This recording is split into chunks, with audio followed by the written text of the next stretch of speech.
me into the fire, throw me in, pull me out again.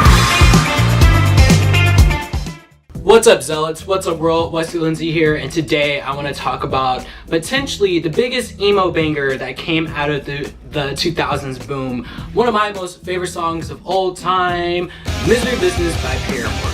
Now, if you haven't heard, Paramore during their last show of their After Laughter album cycle, they decided to, you know, just can the song. Secondly, what I want to say, tonight we're playing this song for the last time for a very long time. This is a choice that we've made because we feel that we should. We feel like it's time to move away from it for a while. So. And a lot of people are very upset about it. A lot of people are like, it's about freaking time. And for me, I am a big Paramore fan. Some might say a Misery Business aficionado.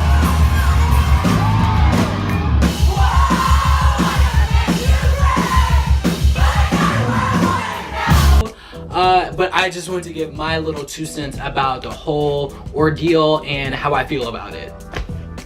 Now today is a little bit different because it is a mukbang. Okay, now I've never done a mukbang before and it seems really simple. I hope there's not a art to mukbanging, but I watched a Trisha Paytas video. I was like, yo, I gotta try this out one time. So what will we be eating today? Well, let's check it out. So I went to this place. I was feeling really Italian-y. I really wanted some pasta. I wanted some fresh noodles, and I can say this is fresh, just out the oven. My hands are burning. I had to keep switching back and forth like a hot potato. Today I ordered chicken Alfredo and a Caesar salad. Now, a Caesar salad. Now, I haven't looked to see how it looks yet, so let's check it out. This is from MIZ Pizza Kitchen, New York style and taste. So let's check it out. Let's see how this chicken Alfredo is kicking today, boy. Okay, now this looks good. Can you guys see that? Oh, okay, look at that. It's just heat, like I gotta put this down. Looks like there might be some bread, so let's check it out. Okay, we got some nice garlic bread. Okay, I'm feeling it, I'm feeling it. I don't know about that color though, but I'm still gonna eat it. Okay. And let's check out the salad because you know we have to have our balanced meal here. All our vitamins and minerals. Did they like, why are they making this like reduce, reuse, recycle? Can't even do that. Okay, let's check out the salad. The salad, I'm pretty pleasantly pleased. I don't really like croutons. I should have asked them for no croutons, but I mean, this is a nice salad. Okay. So I'm just gonna be doing my thing. So if you got a snack, if it's time for you to get dinner, I want you to join me. We got a nice, refreshing wild cherry Pepsi to, you know, guzzle all this down. So let's talk about this first. What are the lyrics, the so-called controversial, just lyrics that everybody is going crazy about in Misery Business? Now, let's keep in mind this song was written in 2007. Haley was like, she says she was 17. I don't know, I'm not about to do the fact checks on that, but I mean, she was around that age. So the lyrics in question are: Second chances, they don't ever matter, people never change. What's a whore, you're nothing more, I'm sorry, that'll never change. Haley even been in an interview talking about this specific lyric before they decided to can it late in September 2018. Haley says she was a teenager when she wrote the lyrics, and that particular line was taken from a page in her diary. What I couldn't have known at the time was that I was speaking to a lie that I bought into, just like so many other teenagers and many adults before me. The singer said, the whole time, I'm not like the other girls thing, this cool girl religion. What even is that? Who are the gatekeepers of cool anyway? Are they all men? Are they women that they put on top of a unreachable pedestal? I was a 17-year-old kid when I wrote the lyrics in question. And if I can somehow exemplify what it means to grow up, get information, and become any shade of woke, then that's okay with me. I mean, I think that's reasonable. I'm like, hey, let's make this a mukbang, and I haven't even tried my food out yet. Let's see. Let's see. Okay. You guys can see the steam. Y'all see that steam? Ooh. Okay. This can use some seasoning. This could use some seasoning. I mean, it looks good, it's nice and hot, but the flavor is not there. I like the texture of the sauce, but flavor-wise, it's like a 3 out of 10. Like, it's not bad, but it's just Musa is it just doesn't have the impact. I'm kind of disappointed. Yeah, I have way better chicken Alfredo than this. Let's check out the garlic bread because I know I said it was a little bit sketchy. It's just a little sketch. So let's try it out. Okay, got a nice hearty piece, a little hanging.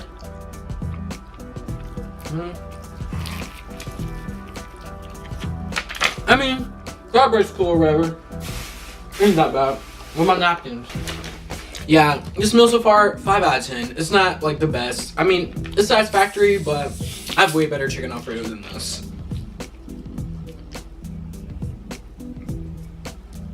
Now, Haley, if you know, she's always been like a trailblazer in the music industry, just paving waves for tons of women. And like for me, like I always thought Paramore was like more of a gender neutral band. Like I've never, maybe because I'm like black, and even during that I'm like in the scene but not in the scene. Like if I'm to black people I'm in the scene, but to white people I'm not really. So I've never been really involved in too much of the topics of conversation while all this stuff was happening.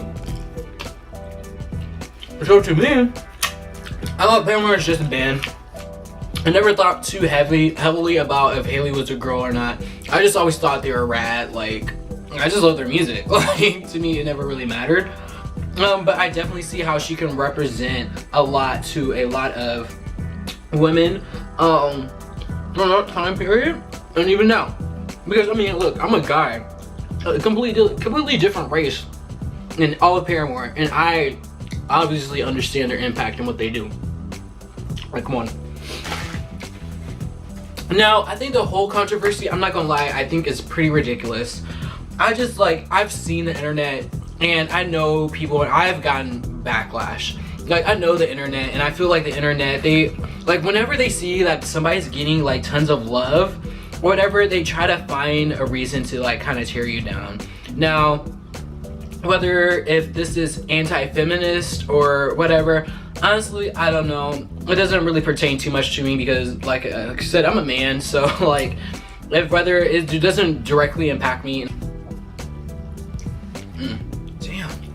These like each noodle is like super long, so it's like you dang near have to wrestle with the noodles to try to like get a bite. Like bro, like chop this shit up, boy. I don't know.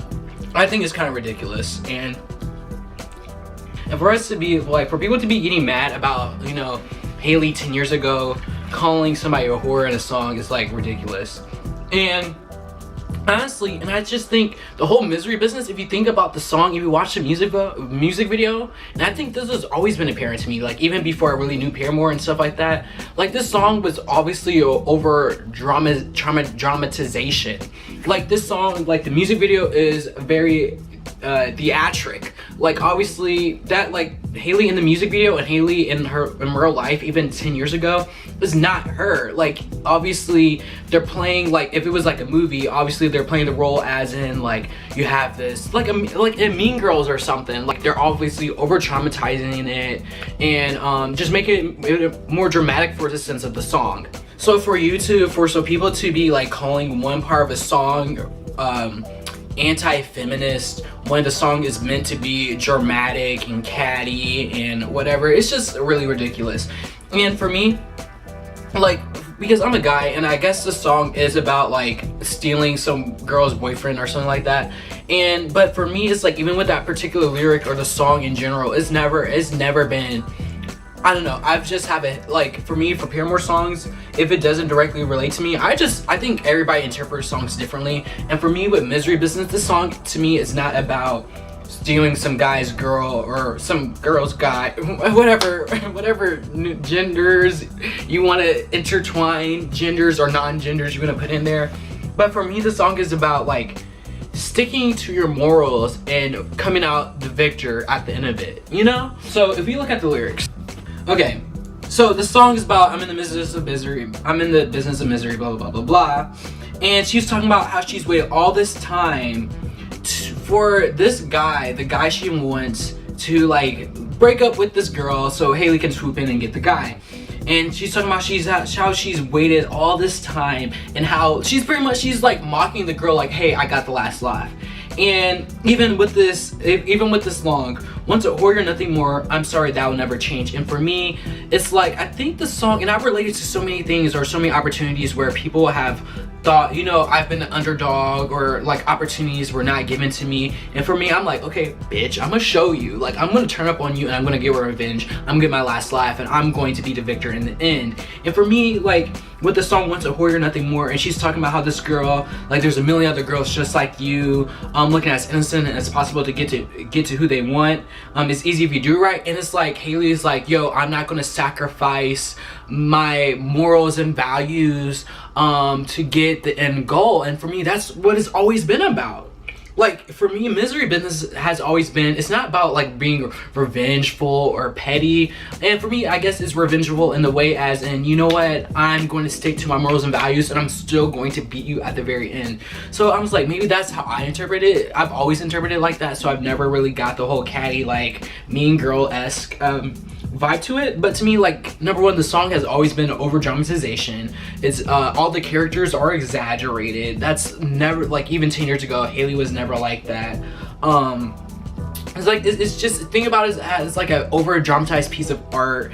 And to me, the song has always just been about sticking to your morals and values and becoming out the victor in the long run, you know? So, I mean, that's what the song's always meant to me. That's just my interpretation of it. Like, again, like I said, I'm not even a feminist. I'm not a female, a woman, so look at that. Is that sauce? It's sauce. So yeah, I mean, shoot, if it was me, if I was in Haley's position or Paramore's position, shit, if something I said 10 years ago surfaced where it was something anti-black shit, I would hella be like, you know what, hey, we gotta put this to the side. So in all retrospect, yeah, of course, I definitely feel Paramore. If they don't want to play this song forever for whatever reason, hey, go for it, bro. I'm not upset. And I know there's times where, don't even get me started, where I know where she's vocally talking about the pressure of, you know, a moment where it's supposed to be super cool and intimate with a fan, where they pull a fan up to, you know, enjoy that part of a song with the fan. And sometimes the process gets so convoluted, and I've seen fans talk about, this person deserves to do Misery Business and this person deserves, and why did that person do it? Like, it's just like, I understand Paramore when they just don't want to do it anymore. It's like, sometimes people are just so much that you're like, you know what, fuck it, fuck, we're not doing this song anymore. And I'm sure that's not the exact reason. Like I said, Haley framed it in a way as, you know what, we don't stand by that song anymore.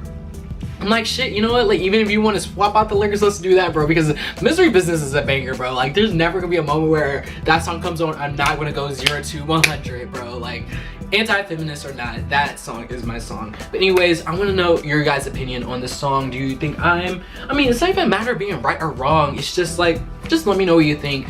Again, I respect Paramore's decision on it. Like, I understand all sides of it, the anti-feminist and, you know, sorry, camera hit the time limit. So yeah, understand all points where they're like, you know what, it's just too much, let's put it to the side. Like I said, Misery Business, hey, it might come back sometime, but for the foreseeable future, Misery Business is gone. Alright, you guys, my name is Wesley Lindsay. I hope you enjoyed this content. I wanted to do a little bit something different. I wanted to, you know, it's just something I wanted to talk about. If you want to stay in contact with me, make sure you subscribe to this channel. I make all different kinds of content. I mean, if you check it out, it's like an eclectic group of things. I love so many things, but I do talk about Paramore a lot. And for people like my subscribers, my most used platform is Instagram.